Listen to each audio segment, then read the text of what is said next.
Hi నమస్తే అండి. అందరూ బాగున్నారా? మీరు అందరూ బాగున్నారు అనుకుంటున్నాను. తమ్నేల్ చూస్తారు కదా.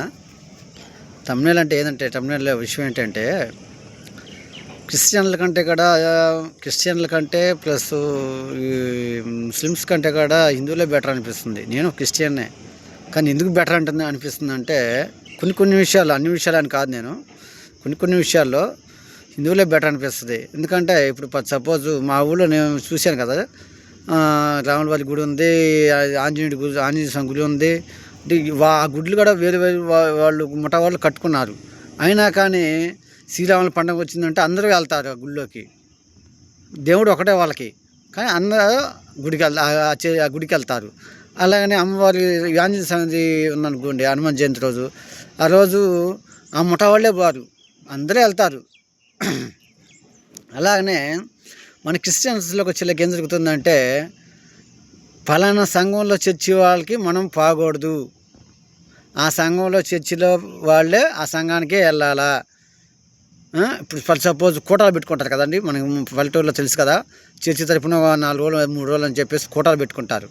కోటాలు అప్పుడు కూడా వాళ్ళ కోటాలకు మనం పోయేదేంది అని చెప్పేసి వెళ్ళరు. వాళ్ళ కోటాల్లో ఉండే దేవుడైనా యేసుప్రభువే, మీ చర్చిలో ఉన్న దేవుడైనా యేసుప్రభువే, ఎక్కడున్న దేవుడు యేసుప్రభువే. కానీ మీ సంఘాలు మార్పు, దేవుడు అనేవాడు ఎక్కడైనా ఒకటే. కానీ మీ సంఘాల్లో ఏంటంటే మేము ఎందుకు పోవాలా, వాళ్ళు రానప్పుడు మేము ఎందుకు పోవాలా. అక్కడైనా యేసుప్రభువే, ఎక్కడైనా యేసుప్రభువేగా. అక్కడే దేవుడు, ఇక్కడే దేవుడే కదా. అక్కడున్న ఆయన యేసుప్రభువే, ఇక్కడున్న యేసుప్రభువే. నువ్వు ఆడైనా ప్రార్థన చేయాలా, ఏడైనా ప్రార్థన చేయాలా.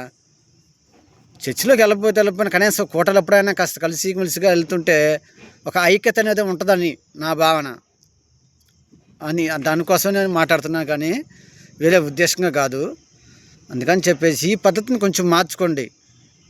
కొన్ని విషయాల్లో నేను కొంత ఏకీభవిస్తాను క్రిస్టియన్స్ని. ఎందుకంటే హిందువులలో చాలా ఇళ్ళల్లో నేను చూస్తాను, 90% 10%లో మినిమం 20% భగవద్గీత కానీ రామాయణం కాదు ఇళ్ళల్లో ఉండేది. వాళ్ళకి దేవుడి పటాలు అయితే ఉంటాయి, కానీ రామాయణం అనేది వాళ్ళ ఇళ్ళల్లో చాలా అరుదుగా కనపడతాయి.